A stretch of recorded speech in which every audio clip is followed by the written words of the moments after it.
Hi, everybody. How are you? My name's Dave, and this is my mom. I'm Dave's mom.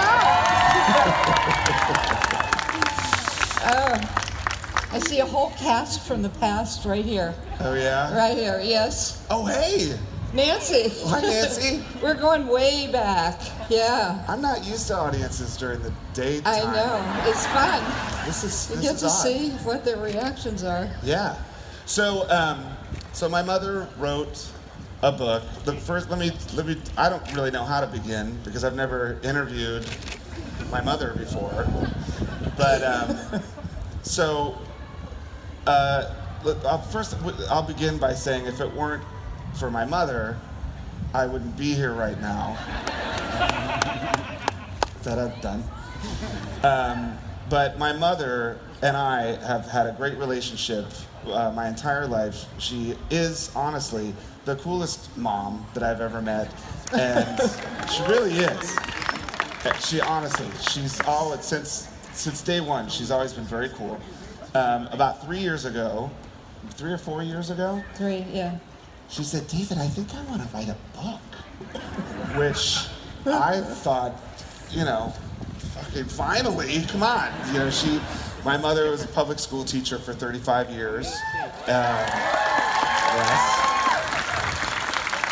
Where she taught people to write. There's one of them right there. In the second row. Oh, yeah, there you go. Yeah. So she Emmy winner, right? It's an honor just to be nominated, that's all that counts.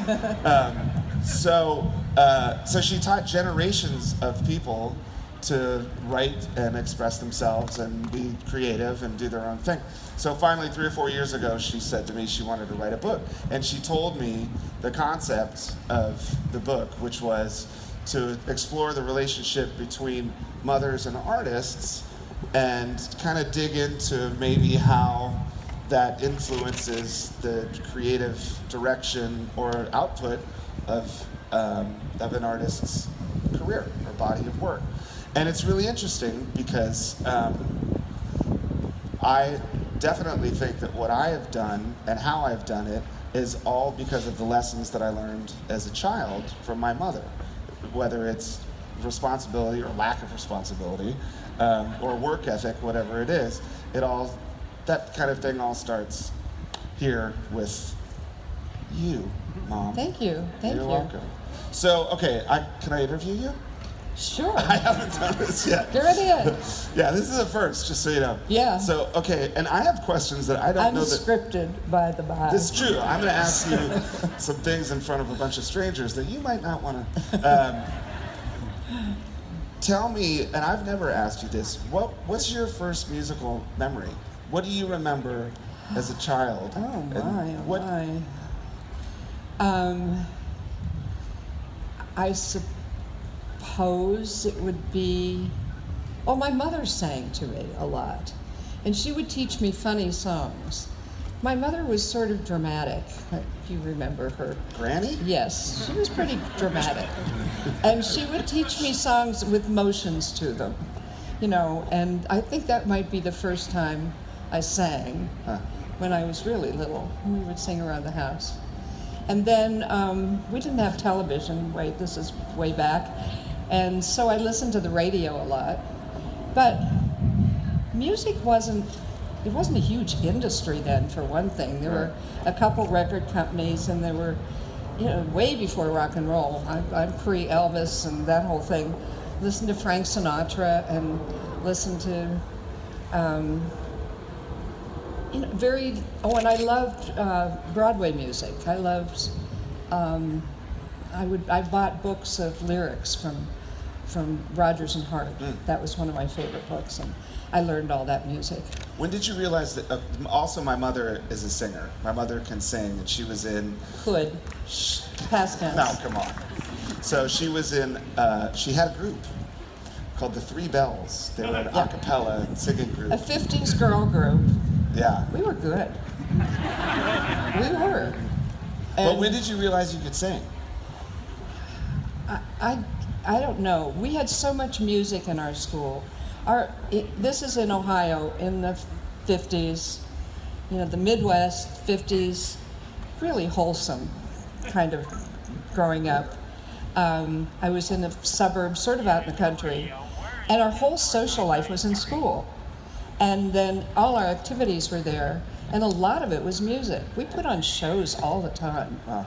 And so I always had a music teacher or the choir director had us on stage 3 or 4 times a year doing Broadway songs and so at one point she said she wanted the 3 of us to try to sing something for this next to-do she was putting on. And we sounded really good. We were surprised, but she put us together. And then after that, we just kept going. And so we sang around town at, Kiwanis clubs and no clubs. But you were a natural, you just had the ear to do it. Right? Yeah. So you had no sort of formal And you training. know what I did that I didn't even think about it until much later? I was the arranger. I was the one that put the harmonies together. Huh. And I didn't even think about that until about 5 years ago. I thought, you know what I did? I arranged music without knowing I was doing it. But that's what we did. So fast forward to 1975, when I'm 6 years old. We always listened to music in our house. We always had records in the living room, and we always had the radio on in the car. And there was one day, it's actually written in the foreword of the book, I wrote the foreword of the book, and I mentioned this in the foreword, that there was one day where we were going to the lake, and You're So Vain by Carly Simon came on. And my mother and I always sang together in the car, and when it got to the chorus, I was just singing the lead line, and my mother broke off into harmony. And I don't think I ever realized what harmony was before. I didn't realize that 2 voices singing 2 different notes that created a chord was harmony. I didn't know what it was. And it absolutely blew my mind. So it's all I wanted to do after that. Because of that, I became obsessed with music. And I think that one of the reasons why I just asked you if you felt like you were a natural or had any formal training is because I think that my love of music is written in my DNA. It is a natural kind of thing, I believe, for you and for all the others that I learned about as I talked to their mothers. Something mysterious about it. And all of them were untaught. It just sprung out of them at different times. Did Dr. Dre take lessons? No, but he listened to a lot of music. Did Michael Stipe take lessons? No. And he was one of the late bloomers. Josh Groban, come on. Josh may have had a lesson. Josh may have. Yeah. You can't be that good. But you know what? He didn't know, his mother never heard him sing by himself until he was 12 years old or something. And he didn't know he could sing either. He was composing and playing instruments and playing the keyboards and writing songs, but he never sang them until this one show in school. And then This is one of the this to me is the core of the book, and the thing that I love the most is how you talk about a parent and their relationship with the kid who has this drive and this passion and this focus and ambition musically, when the rest of their world isn't necessarily right. working out, whether it's school or socially or whatever. But all of these mothers, it seems like they were very encouraging and supportive and helped these kids follow their passion. So how does that work as a mother? In very different ways, because some really resisted it for a long time and said school's #1 priority and has to be. That's tradition in our family. Gary Clark Jr.'s mom was a military child with strong traditions of scholarship. and she had been a really great student and got scholarships to college, and she knew he was bright and expected him to continue with some of that, and he had wanted nothing of it. He said when he was 12, which was the magic age, by the way, between 12 and 13, all of these people said, here's what it's going to be, Mom. This is it for me. It's music. It's all about music. And then we had the choice. Do we say, just jump on board and say, great, I'm excited for you, or resist it, or resist for a while, or try to talk some sense into them, or whatever, but it didn't matter. It's just the way it is. And so there was sort of a magic age, and then the mothers all,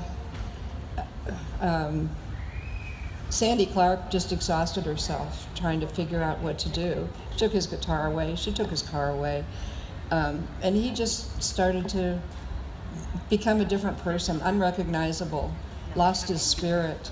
He was miserable.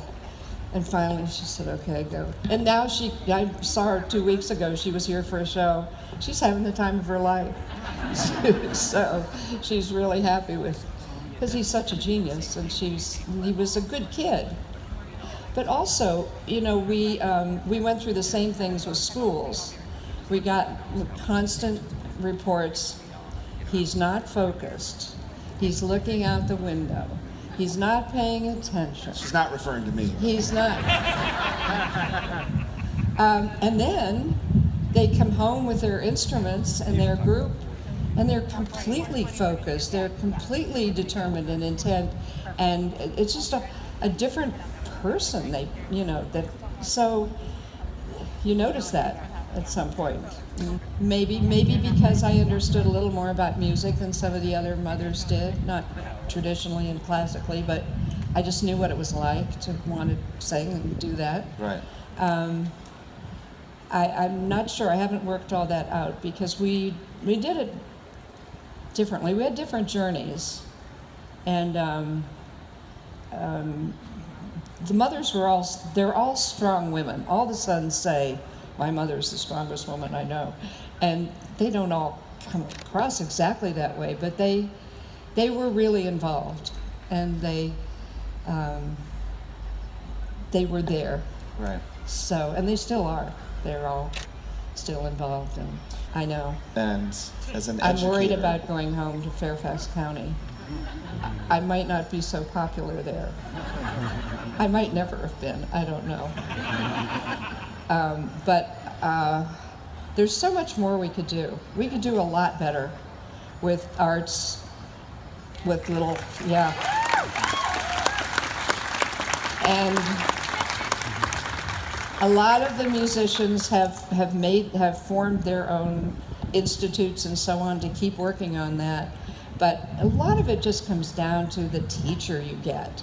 Yeah. And it just depends on the kind of, I really believe they need to hire more creative people in teaching. Yeah, right.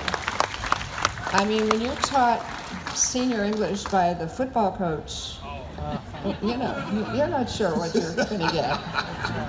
So, nothing against football coaches, but, How does it feel to be a mother of a musician that at 17 years old says, Mom, I know you're a public school teacher. At the high school I'm supposed to be going to. But I think I'm going to join a band and travel the world in a van with 6 other stinky guys for the rest of my life. Singing screaming punk music. Well, the name of the band was Scream. And that's your first clue. And I didn't really have the entire story. I didn't know the part then about living in squats. And you don't even know what those are. It's what... Well, they were nice. people were very friendly. Yes, Let us yes. stay at their Yeah, spot. And everybody got along. it was, Well, yeah. yeah. But honestly, I knew the band. I thought they were sort of an important band in Washington, D.C. And it wasn't just screaming. They were very politically motivated. And there were a lot of political groups behind these movements at the time. Mark Anderson's Positive Force, and a lot of things like that going on. So it wasn't just stupid or silly, or it was, there were some good things happening. And I knew the guy who was the leader of Scream. He was about 8 or 9 years older, and I would still love him. He was a wonderful young man, and I trusted him because David was the kid in the group. He was much younger than the rest of the guys. And then I knew he was going to Europe, and I thought, what better education than, instead of sitting through another class, being told to stop looking out the window, to be in Paris and in Germany and all over the place. And it sounded good to me. I know people said, what's wrong with you? But I thought this is the best plan. It turned out okay. Yeah. Let me also say that my mother, and I think this is important too, my mother never told me not to listen to something. So, I was listening to satanic kill the president, crazy subversive noise, just crazy noise. I was trying to find my thing, but she never, as she's listening to the soundtrack of Chess in the living room. I know there's some of you out there. Yeah, we're all weird.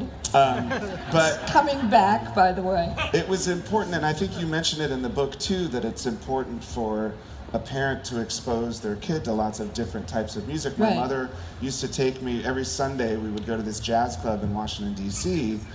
called One Step Down, and it was tiny. It held maybe 30 or 40 people, and they had this jazz workshop every Sunday where there was a house band, and the house band would play. And then there were a lot of jazz musicians in Washington, D.C., but also a lot of students that went to American universities, where they would come and you'd sign your name on a piece of paper, and the house band, after their first set, they would call you up, and you could go up and jam with them. But this is heavy D.C. old school jazz cats, So the people that would come up to jam with them, they were accomplished, legitimate jazz musicians. And you never knew what you were going to hear. It might be a jazz guitarist. It could be a jazz flautist. It could be another you never knew. It was so exciting, and they were all pros. They were great. Yeah, and I loved it because I was listening to experimental music and getting weird, so I could appreciate jazz and the improvisation and how wild it could be or how beautiful it could be. And so I got to tell the story. So we went on my mother's birthday. Or it was around your birthday, but that was the birthday. That was the birthday. We went to One Step Down, and we sat down. And at this point, I'm kind of an established punk rock kid with stupid hair and ripped up jeans, and so we walk into the jazz club, and the band's just ripping. And my mom says to me, she says, "You know what I want for my birthday? I want you to get up there and play the drums." And I think I've been playing drums for a year. And I didn't even have a drum set. I was learning on my bed, on pillows, playing along to Minor Threat records or whatever. And I'm like, "Mom, this is jazz. I can't, there's no way. It's a whole other stratosphere. It's this is some other kind." She was like, "Please." It's my birthday. So I thought, oh God, and I went and hurried up there and signed my name on this piece of paper. Went back to my seat and just thought, please God, no, please God, please God, no, please God, no, please God. And then they finished their set, and Lawrence Wheatley, who at that point must have been 170 years old. He was scary, yeah. He was just this, he's always hunched over the piano. He looks at the paper and he goes, We're gonna call up Mr. Dave Grohl on the drums. And I remember I stood up like this, and the whole band looked at me like, oh shit. So I just kind of went up there and sat down and went for 2 minutes. Wonderful. And, I know, anything for the mom. But all of that. My son, the jazz drummer. All of that to say that, you know, along with listening to Slayer and Venom and stuff like that, I was listening to Candide. Yeah. And I was listening to... And we would go when in the summer festivals at Wolf Trap Farm Park, we would go out and hear the Four Tops and the Temptations and Aretha Franklin and just everything, because there was every kind of music around, and we got to taste all of it. And I really think that's good if you can do it. You know, you can do it in LA, certainly. You can do it in lots of places. Absolutely, yeah. Who in the book were you? I mean, I know you can't pick favorites because they're all wonderful people. I know. But what was a special moment in the whole process that really made you feel like this was all coming together? Oh, you know, I've really I've found friends doing this. We have so much in common, the mothers of the musicians, and there were some. Verna Griffin, Dr. Dre's mom, had such a compelling, sad, tragic story from beginning to. If you've seen Straight Outta Compton, you know that story, and it's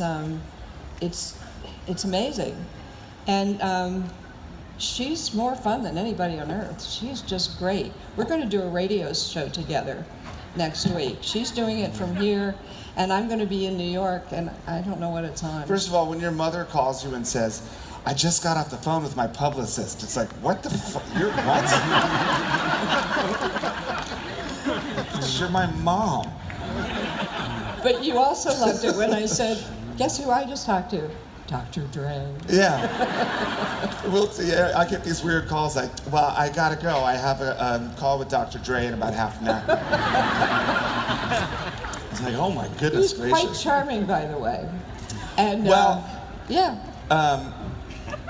You know, one of the coolest nights of my entire life was a show that we did in Toronto. Yeah, Canada. Hey, Toronto. Well, check this out. Hey.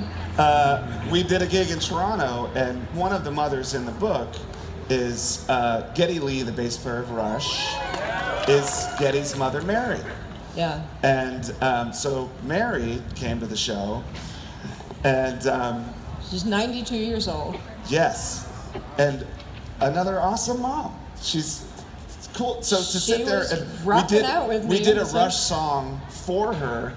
So watching my mom and Geddy Lee's mom on the side of the stage in these little folding chairs as we're doing 2112 in Toronto, you know, I just thought this is weird. It was great. Man. Yeah, she's a magnificent person. I really adored her. I've seen her. Actually, our whole family became friends. I met everyone. Met his sister, and we're friends now. And her son is in a band, and he came here to record in David's studio. And David and I made dinner for him. And I mean, it's just like an expanding family because we all get it. You know, we understand what's going on. But she was particularly lovely. Her past was so terrifying. She was in a Nazi concentration camp during her young years. And you know what I thought of the other day? The two oldest women, Mary Morello, Tom's mom, and Geddy Lee's mom, Mary Weinrib, probably crossed each other on the Atlantic Ocean in the post-World War II years, when Mary Morello went from Illinois to Germany to teach in an army base, and Mary Weinrib left Germany, finally out of concentration camps, to emigrate to Canada, and it was at the same time. Unbelievable. Yeah, and And you know, that's the histories of these people became so significant to me. When you think of some of the lyrics in Geddy Lee's music, which he suggested to Neil Peart, I guess, writes the songs about concentration camps. When you think of Dave Matthews, whose mother grew up in South Africa and went through all the apartheid business, and he writes about that in his music. I mean, it carries over. It affects the music. It affects the relationship. So I found the history that we occupy really magnifies as you look at it and think about it. And it's important, like it is in Sonic Highways. You explored that as well. How little plug there. That's one of my favorite things, I must say. That, but it's about the same thing. It's about the bigger picture, the wider story. Yeah. So. What is the one thing that you think all mothers have in common? All the mothers in boat. Oh, we're all the happiest moms on earth right now. Yeah. As you told a TMZ interviewer not long ago at the airport, well, she's happy now that I bought her a house. We all have nice houses. That's the first thing you did. Didn't Elvis get his mom a Cadillac every year for her birthday? I don't know about that. I feel like, yeah. Yeah. Yeah, no, I think if you're lucky enough to have a cool mom, then Thank you. That's the first thing that you take care of once you Thank you. Once you make it, yeah. If you like this video, make sure to give it a thumbs up and don't forget to subscribe to our YouTube channel to watch more coverage from MUSE.